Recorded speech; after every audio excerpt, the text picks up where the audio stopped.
Hi, my name is Greg Root. I'm beginning my recording for the LEX Capstone project, and this is primarily intended for my work group audience, not the class as an audience. So I'm going to begin sharing my screen now.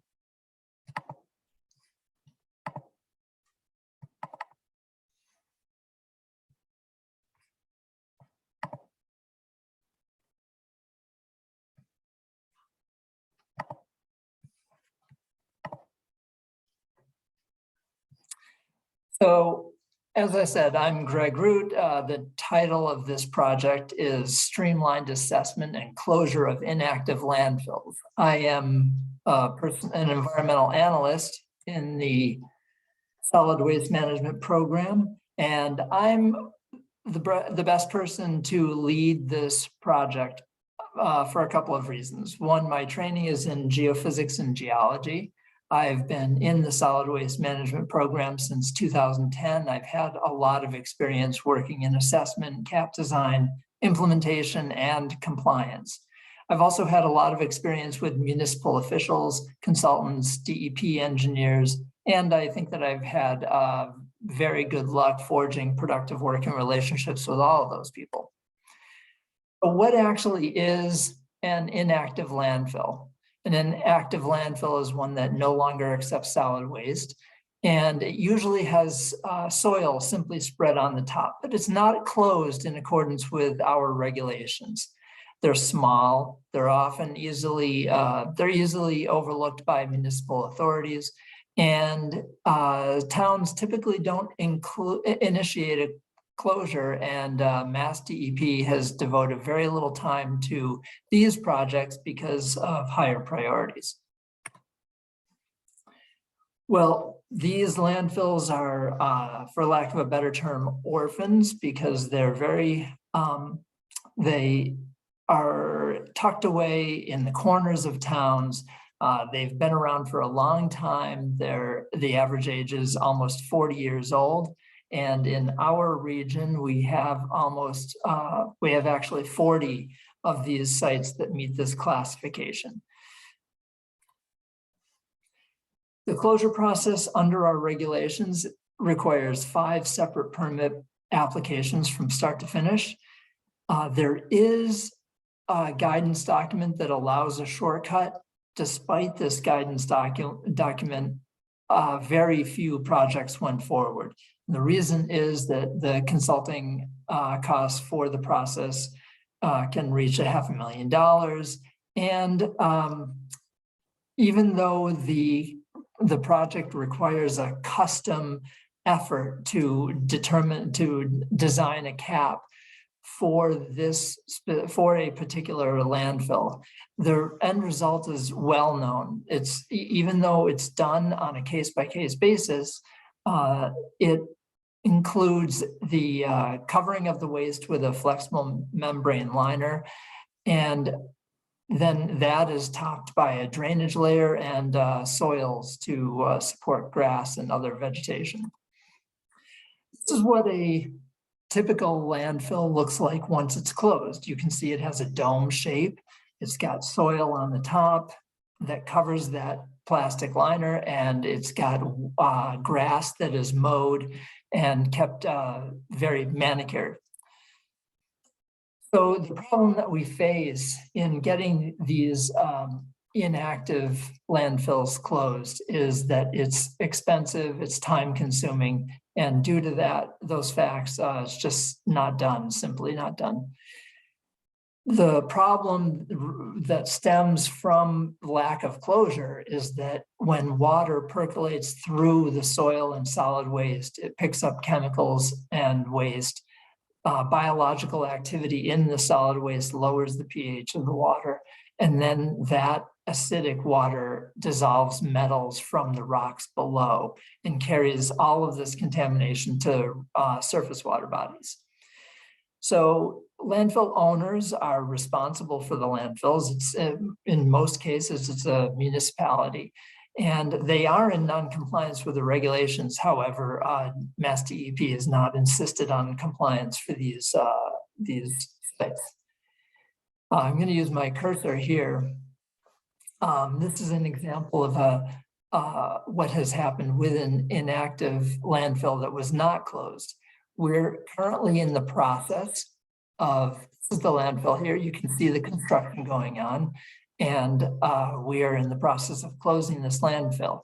But for decades, it was not closed. And so this is South Meadow Pond.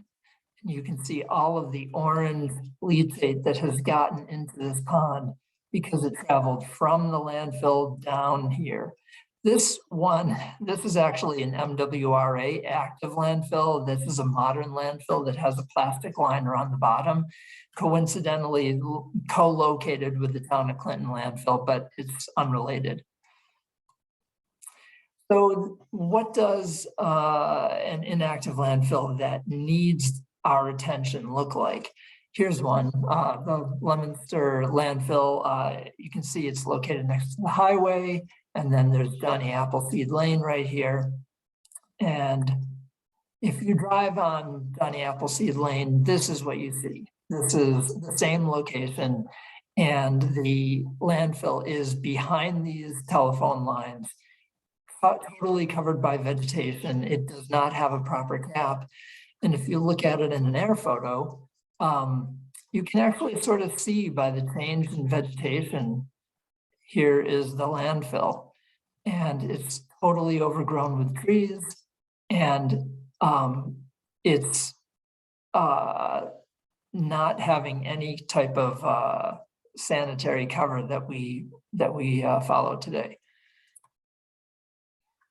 But we have an opportunity.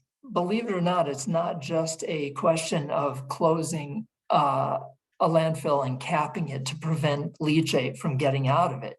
We also need to have a home for soils that are generated as the result of redevelopment activities. So this is a landfill where soils are being received, and the landfill owner can charge a fee for taking in these soils. These are lightly contaminated soils. They're brought to the landfill, and then they're going to be covered by that plastic flexible membrane liner. So it's kind of a twofer. It's a win-win situation. So the problem really is streamlining the process. Here is my proposed streamlining. One, we copy the method 1 risk characterization that is used in the Bureau of Wayside Cleanup. And what that does in that program is MassDEP sets standards for a cleanup. If the person working on a site meets those standards, they don't have to do any customized risk characterization. They just meet the DEP standards and they are done. So to adopt that method here, we're going to eliminate the initial site investigation. We're going to eliminate the corrective action alternatives analysis, and we're only going to retain 2 aspects, the comprehensive site assessment and the corrective action design, and we're going to put them in one document. For the CSA, which is an assessment of the landfill, we're going to merge it right into the corrective action design. What the corrective action design does is it creates the engineering plan. And then finally, once the landfill is closed, there's an as-built plan that the engineer signs off on. Now, whenever you start some important initiative, you have to also have an important sounding name. So I've thought of a few. I would love to have some additional suggestions. So my favorite of these names is the taking no extra steps landfill approval. So that is my favorite, but I would love to get a really good name for this project.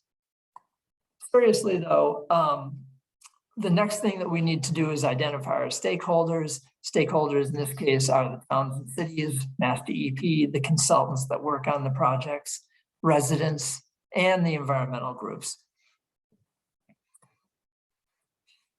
Make this come about, this is what we have to do. One, we have to start with one landfill. and get that one closed. So MassDEP has special projects. We select an ideal candidate site. MassDEP establishes a work group, including our engineers. We follow the landfill technical guidance manual. We determine the parameters of the cap, how much revenue the town will likely receive. And then we will approach a municipality with the concept and discuss the costs and the outcomes. Finally, that town will select their own consultant. We will work collaboratively with the consultant to develop an engineering plan. Then we'll do what I described before, the CSA and the CAD process merge together. And then finally, once that is done, then that approved design becomes a template, and we use that template at other sites.